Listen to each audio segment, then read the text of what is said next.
এমন কোনো সেক্টর পশ্চিমবঙ্গে নেই যেখানে সরকার ঠিকমতো কাজ করেছে। সেটা আপনি শিক্ষা বলুন, স্বাস্থ্য বলুন, তারপরে আপনি শিল্প বলুন, প্রত্যেকটা ক্ষেত্রেই মানে একদম দেউলিয়াতে পরিণত হয়ে গেছে পশ্চিমবঙ্গ।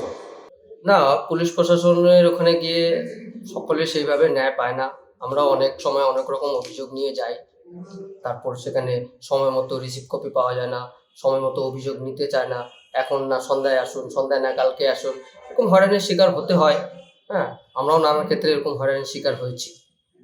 না, রাস্তাঘাটের অবস্থা তো খুবই বেহাল। হ্যাঁ, আমাদের এই আলিপুরদুয়ার যে বক্সার রোড আছে, সে রোডে আমি প্রতিনিয়ত যাতায়াত করি। সেখানেও রাস্তার অবস্থা খুব খারাপ, ভাঙাচোরা, গাড্ডা, উঁচু নিচু, কোনো ফিনিশিং নাই রাস্তার। আর গ্রামগঞ্জের রাস্তাগুলো তো মানে খুবই খারাপ পরিস্থিতি। হ্যাঁ, রাস্তাঘাটের তো খুবই খারাপ পরিস্থিতি। আপনারা নিজেও জানেন যে আলিপুরদুয়ার হাসপাতালে কী পরিস্থিতি রয়েছে।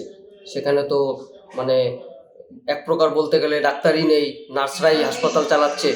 হ্যাঁ, তারপরে রোগীকে সকালবেলা ভর্তি করলে হয়তো রাত্রেবেলা ডাক্তার দেখবে বা পরের দিন ডাক্তার দেখবে। হাসপাতালে অনেক রকম সমস্যা রয়েছে। তারপরে হাসপাতালের পাশে ওই আবর্জনা স্তূপ পড়ে রয়েছে। হ্যাঁ, সেগুলোও তো পরিষ্কার করার কোনো নাম নেই। হাসপাতালের মানে স্বাস্থ্য ব্যবস্থার অবস্থা আলিপুরদুয়ারে খুবই খারাপ।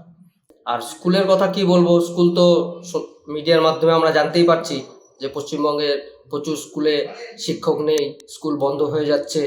আর স্কুলে পড়াশোনার মানও তো সেরকম আগের মতো নেই, মানে পড়লেও পাস, না পড়লেও পাস, এরকম একটা ব্যাপার রয়েছে। থানায় ন্যায় নেই, রাস্তায় নিরাপত্তা নেই, হাসপাতালে চিকিৎসা নেই, স্কুলে শিক্ষা নেই। তবে মানুষ যাবে কোথায়? চুপ থাকলে চলবে না, এবার হিসাব চাই।